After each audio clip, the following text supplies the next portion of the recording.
Hi everyone, welcome to my channel Shasmina's diary.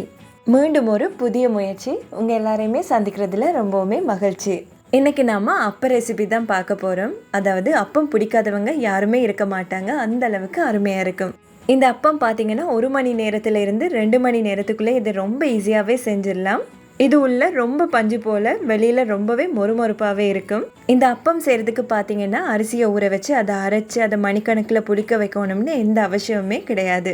அந்த அளவுக்கு ரொம்ப ஈஸியாகவே செஞ்சிடலாம்.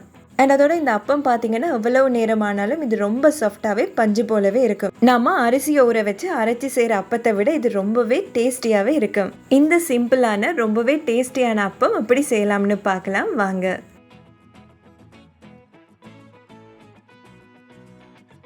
இந்த அப்பம் செய்கிறதுக்கு பார்த்தீங்கன்னா நான் 1 கப் அளவுக்கு இடியப்பமாக எடுத்து வச்சுருக்கேன்.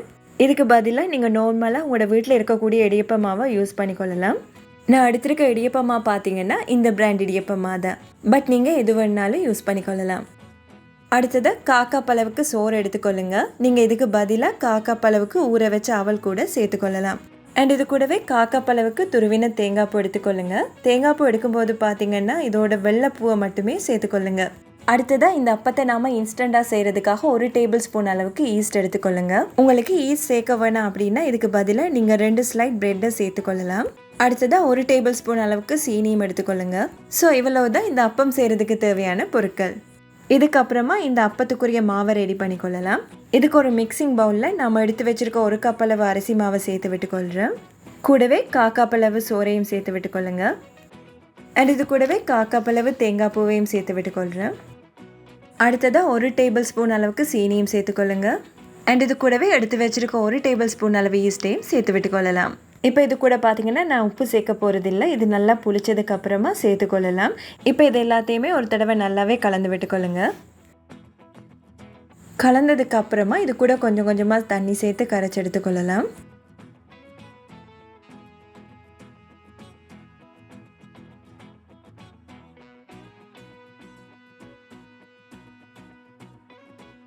இப்போ இது எல்லாத்தையுமே நல்லா கரைச்சி எடுத்ததுக்கு அப்புறமா இது ஒரு மிக்ஸி ஜாருக்கு மாற்றி இதை நல்ல ஃபைன் பேஸ்ட்டாகவே அரைச்சி எடுத்துக்கொள்ளுங்க.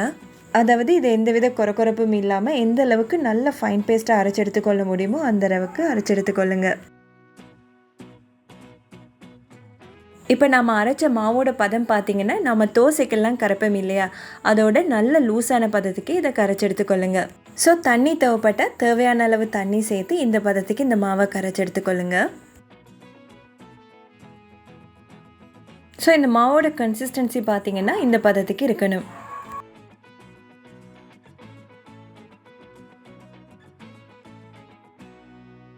இப்போ இது ஒரு மூடி போட்டு மூடி 1 மணியிலிருந்து ஒரு 2 மணி நேரம் வரை இதை ஊற வச்சு எடுத்துக்கொள்ளலாம். இது பார்த்தீங்கன்னா 1 மணி நேரத்திலே உங்களுக்கு இது நல்லாவே புளிச்சு நுரைச்சி வந்துடும். ஆனால் இதை நீங்கள் குறைஞ்சது 2 மணி நேரமாவது வச்சிங்கன்னா தான் உங்களுக்கு அப்பத்துக்கு கிடைக்கிற அந்த புளிப்பு சுவை கிடைக்கும். மற்றபடி நீங்கள் 1 மணித்தியாலத்தில் இந்த அப்பத்தை புளிக்க வச்சு செஞ்சிங்கன்னா அந்த டெக்ஸ்சர் எல்லாமே கிடைக்கும், பட் அந்த புளிப்பு சுவை உங்களுக்கு மிஸ் ஆகும். ஸோ குறைஞ்சது 2 மணி நேரமாவது புளிக்க வச்சு நல்ல ஒரு இளம் புளிப்பு சுவையோட இந்த அப்பம் செஞ்சிங்கன்னா இது ரொம்ப ரொம்ப சுவையாக இருக்கும். இப்போ இது மாதிரி நல்லா கலந்து விட்டதுக்கு அப்புறமா இது கூட தேவையான அளவு உப்பு சேர்த்துக்கொள்ளுங்க. நான் 1/2 டீஸ்பூன் அளவுக்கு உப்பு சேர்த்துருக்கேன். இதுக்காக பார்த்தீங்கன்னா நான் ஒரு அலுமினியம் அப்ப சட்டி தான் எடுத்து வச்சுருக்கேன். பொதுவாக அலுமினியம் சட்டி ஒட்டி பிடிக்கும்ன்றதுக்காகவே நிறைய பேர் இதை யூஸ் பண்ணுறதில்ல, நான்ஸ்டிக் சட்டி தான் யூஸ் பண்ணி கொள்ளுவாங்க. பட் நான்ஸ்டிக் யூஸ் பண்ணுறதை விட இந்த மாதிரி சட்டி யூஸ் பண்ணி பாருங்கள், இதோட டெக்ஸ்சருமே உங்களுக்கு ரொம்ப நல்லா வரும். ஸோ இந்த அலுமினியம் சட்டிலையுமே நம்ம ஈஸியாகவே அப்பத்தை கலட்டி எடுக்கிறதுக்கு நான் உங்களுக்கு கொஞ்சம் டிப்ஸ் சொல்லி தர போகிறேன். ஸோ கண்டிப்பாக நீங்களும் இதே ஃபாலோ பண்ணி செஞ்சிங்கன்னா நீங்களும் எந்த வித பிழையும் இல்லாமல் அப்பம் செஞ்சு எடுக்கலாம். நீங்கள் இப்போ தான் புதுசாக அப்ப சட்டி வாங்கி வச்சுருக்கீங்கன்னா அதை பழக்கப்படுத்தி எடுக்கிறதுக்காக முதல்ல ஒரு சாண்ட் பேப்பர் வச்சு அதை நல்லாவே பாலிஷ் பண்ணி எடுத்துக்கொள்ளுங்க. முக்கியமாக இதுக்காக ஸ்டீல் வூல் பாவிச்சிடாதீங்க.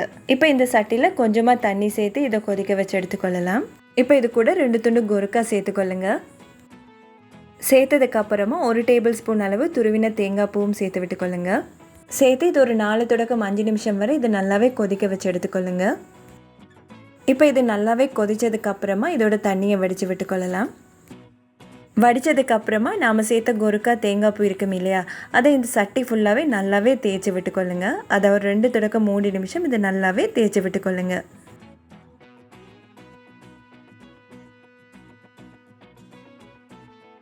இப்போ இதை ஒரு துணி வச்சு நல்லாவே க்ளீன் பண்ணி எடுத்துக்கொள்ளலாம். இந்த மாதிரி நல்லாவே க்ளீன் பண்ணி எடுத்ததுக்கப்புறமா இது கூட 3 டேபிள் ஸ்பூன் அளவுக்கு தேங்காய் எண்ணெய் சேர்த்து விட்டுக்கொள்ளுங்க.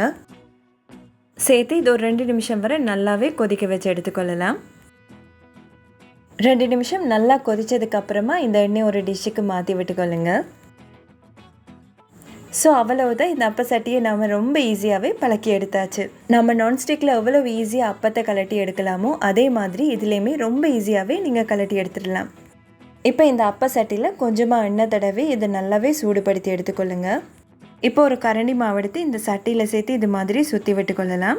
இந்த அப்ப சட்டி பார்த்தீங்கன்னா இது நல்லாவே சூடாக இருக்கணும். அதாவது இதை ஹை ஃப்ளேமில் வச்சு நல்லாவே சூடு பண்ணி எடுத்ததுக்கப்புறமா மாவை சேர்த்து விட்டுக்கொள்ளுங்க. அப்போ தான் இது மாதிரி உங்களுக்கு பபிள்ஸ் கிடைக்கும். இப்போ ஸ்டவ்வை மீடியம் ஃப்ளேமில் வச்சு ஒரு 2 தொடக்கம் 3 நிமிஷம் வரை இதை வேக வச்சு எடுத்துக்கொள்ளுங்க. இல்லைன்னா அப்போ முழுமையாக வேகிற வரைக்கும் இதை வேக வச்சு எடுத்துக்கொள்ளுங்க. நீங்களே பாருங்கள் இதில் எந்த அளவுக்கு பபிள்ஸ் வந்திருக்குன்னு. இந்த மாதிரி ஓட்டை ஓட்டையாக வரணும். அப்போ தான் நாம் செஞ்சு வச்சுருக்க மாவு கரெக்டான மாவு பதத்துக்கு வந்திருக்குன்னு அர்த்தம். இப்போ இந்த அப்பம் பார்த்தீங்கன்னா ரொம்ப சூப்பராகவே ஓரங்களில் நல்ல மொறுமொறுன்னு நடுவில் நல்லாவே சாஃப்டாகவே பஞ்சு போல் வந்திருக்கு. இதே மாதிரி இன்னும் ஒரு அப்பம் செய்யலாம். அதாவது நம்ம மாவு ஊற்றும் போது பார்த்திங்கன்னா ஓரங்களில் நல்ல மெல்லிசாவும் நடுவில் திக்காவும் இருக்கணும். ஸோ அப்படி இருக்கிற மாதிரி சுற்றி விட்டுக்கொள்ளுங்க.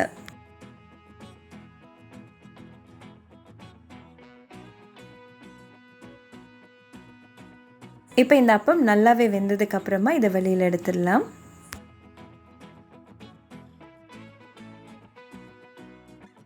அடுத்ததாக இதே மாவில் முட்டை அப்பம் செஞ்சு எடுத்துக்கொள்ளலாம். இதுக்காக சட்டியை நல்லா சூடு பண்ணி எடுத்ததுக்கப்புறமா நம்ம சேர்த்த கரண்டியை விட கொஞ்சம் குறைவாகவே இதுக்கு மாவை சேர்த்து விட்டுக்கொள்ளுங்க.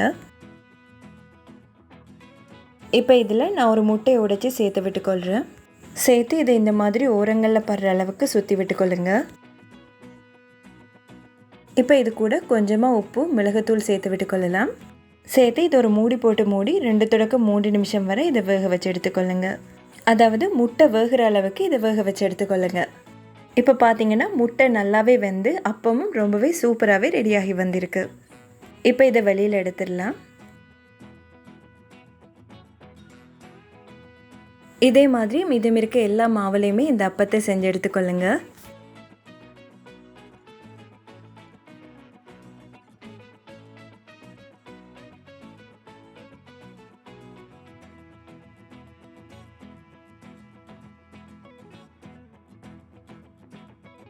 இதுக்கப்புறமா இந்த அப்பத்தோடு வச்சு சாப்பிட்றதுக்காக ரொம்ப ஈஸியான ஒரு சட்னியை செஞ்சு எடுத்துடலாம். இதுக்கு தேவையான பொருட்கள் பார்த்திங்கன்னா பாதி வெங்காயம் எடுத்துக்கொள்ளுங்க. அண்ட் அது கூடவே பாதி தக்காளி, கூடவே 2 பூண்டு எடுத்துக்கொள்ளுங்க. அண்ட் இது கூடவே கொஞ்சமாக மாசியும் எடுத்துக்கொள்ளுங்க. இப்போ இது எல்லாத்தையுமே ஒரு மிக்ஸி ஜாருக்கு மாற்றி விட்டுக்கொள்ளலாம்.